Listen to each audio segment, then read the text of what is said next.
রংপুরের ৬টি আসনে ১২ প্রার্থী মনোনয়ন বাতিল, বৈধ হলেন যারা। ত্রয়োদশ জাতীয় সংসদ নির্বাচনে অংশ নিতে রংপুরের ৬টি সংসদীয় আসনে প্রার্থীদের দাখিল করা মনোনয়নপত্র যাচাই বাছাই সম্পন্ন হয়েছে। এতে ৬টি আসনে মোট ১২ জন প্রার্থীর ত্রুটিপূর্ণ মনোনয়নপত্র বাতিল করেছে জেলা রিটার্নিং কর্মকর্তা।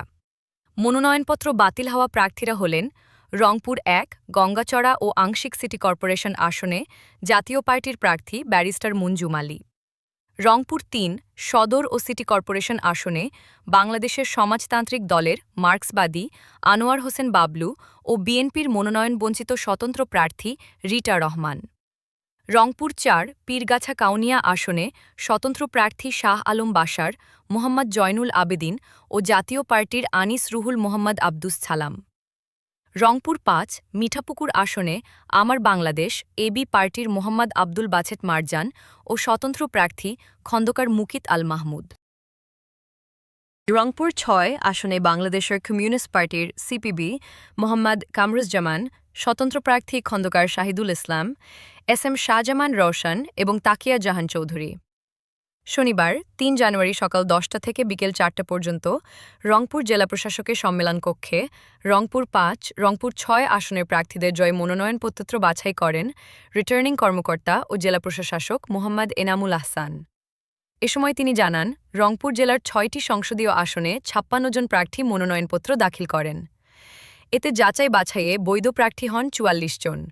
এ মধ্যে রংপুর ১ আসনে মনোনয়নপত্র দাখিল করা ৯ প্রার্থীর মধ্যে ৮ জন, রংপুর ২ আসনে ৫ জনের সবাই, রংপুর ৩ আসনে ১০ প্রার্থীর মধ্যে ৮ জন, রংপুর ৪ আসনে ১০ প্রার্থীর মধ্যে ৭ জন, রংপুর ৫ আসনে ১১ প্রার্থীর মধ্যে ৯ জন এবং রংপুর ৬ আসনে ১১ প্রার্থীর মধ্যে ৭ জনের মনোনয়নপত্র বৈধ হয়েছে। রিটার্নিং কর্মকর্তা ও জেলা প্রশাসক মোহাম্মদ এনামুল আহসান বলেন, টানা ৩ দিন রংপুরের ৬টি সংসদীয় আসনের প্রার্থীদের মনোনয়নপত্র যাচাই বাছাই করা হলো।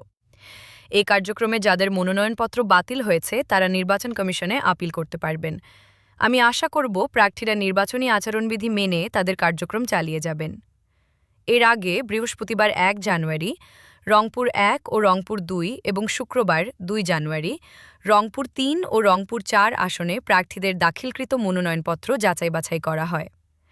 জেলার ৬টি আসনে বৈধ প্রার্থীরা হলেন রংপুর ১ আসনে ইসলামী আন্দোলন বাংলাদেশ মনোনীত প্রার্থী এটিএম গোলাম মুস্তাফা বাবু, বাংলাদেশের সমাজতান্ত্রিক দলের মার্ক্সবাদী আহসানুল আরেফিন, ইসলামী ফ্রন্ট বাংলাদেশের মোহাম্মদ আনাস, বাংলাদেশ খেলাফত মজলিসের মোহাম্মদ মমিনুর রহমান, বাংলাদেশ জামায়াতে ইসলামীর রায়হান সিরাজি, বাংলাদেশ জাতীয়তাবাদী দলের বিএনপি মোকাররম হোসেন সুজন, গণ অধিকার পরিষদের হানিফ খান সজীব ও জাতীয় নাগরিক পার্টির এনসিপি আল মামুন। রংপুর ২ আসনে বাংলাদেশ জাতীয়তাবাদী দলের বিএনপি মোহাম্মদ আলী সরকার, জাতীয় পার্টির আনিসুল ইসলাম মণ্ডল, জামায়াতে ইসলামীর এটিএম আজহারুল ইসলাম, জাতীয় সমাজতান্ত্রিক দলের জেএসটি মোহাম্মদ আজিজুর রহমান ও ইসলামী আন্দোলন বাংলাদেশের মোহাম্মদ আশরাফ আলী।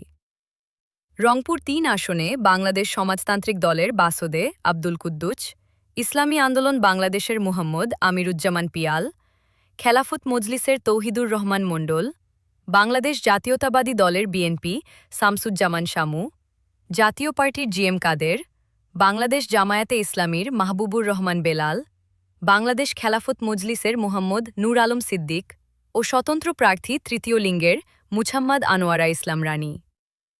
রংপুর ৪ আসনে বিএনপির মোহাম্মদ এমদাদুল হক ভরসা, বাংলাদেশের সমাজতান্ত্রিক দলের মার্ক্সবাদী প্রগতি বর্মন তমা, বাংলাদেশ খেলাফত মজলিসের আবু শাহমা, জাতীয় নাগরিক পার্টির এনসিপি আক্তার হোসেন, বাংলাদেশ কংগ্রেসের উজ্জ্বল চন্দ্র রায়, জাতীয় পার্টির আবু নাসের শাহ মোহাম্মদ মাহবুবার রহমান, ইসলামী আন্দোলন বাংলাদেশের মোহাম্মদ জাহিদ হোসেন। রংপুর ৫ আসনে বাংলাদেশের সমাজতান্ত্রিক দলের মার্ক্সবাদী মোহাম্মদ বাবুল আক্তার, বাংলাদেশ সমাজতান্ত্রিক দলের বাসদ মোহাম্মদ মমিনুল ইসলাম, বিএনপির মোহাম্মদ গোলাম রব্বানী, বাংলাদেশ জামায়াতে ইসলামীর মোহাম্মদ গোলাম রব্বানী, বাংলাদেশের কমিউনিস্ট পার্টির সিপিবি মোহাম্মদ আবু হেলাল, জাতীয় পার্টির এসএম ফখর উজ জামান জাহাঙ্গীর, নাগরিক ঐক্যর মোফাক্খারুল ইসলাম নবাব, ইসলামী আন্দোলন বাংলাদেশের মোহাম্মদ গোলজার হোসেন ও বাংলাদেশ খেলাফত মজলিসের মোহাম্মদ আনোয়ার হুসাইন।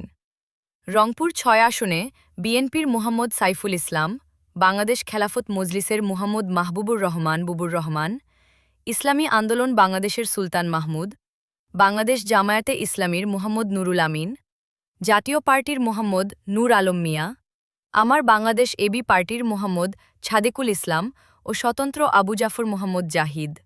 এদিকে মনোনয়নপত্র যাচাই বাছাইয়ে বাদ পড়া প্রার্থীরা রিটার্নিং কর্মকর্তার সিদ্ধান্তের বিরুদ্ধে আগামী ৫ জানুয়ারি থেকে ৯ জানুয়ারি আপিল দায়ের করতে পারবেন। এ আপিল নিষ্পত্তি হবে ১০ থেকে ১৮ জানুয়ারি পর্যন্ত সময়ে। প্রার্থিতা প্রত্যাহারের শেষ তারিখ ২০ জানুয়ারি। রিটার্নিং কর্মকর্তা চূড়ান্ত প্রার্থী তালিকা প্রকাশ করে প্রতীক বরাদ্দ করবেন ২১শে জানুয়ারি। নির্বাচনী প্রচারণা শুরু হবে ২২শে জানুয়ারি। প্রচার চালানো যাবে ১০ ফেব্রুয়ারি সকাল ৭:৩০ পর্যন্ত, আর ভোট গ্রহণ করা হবে ১২ ফেব্রুয়ারি।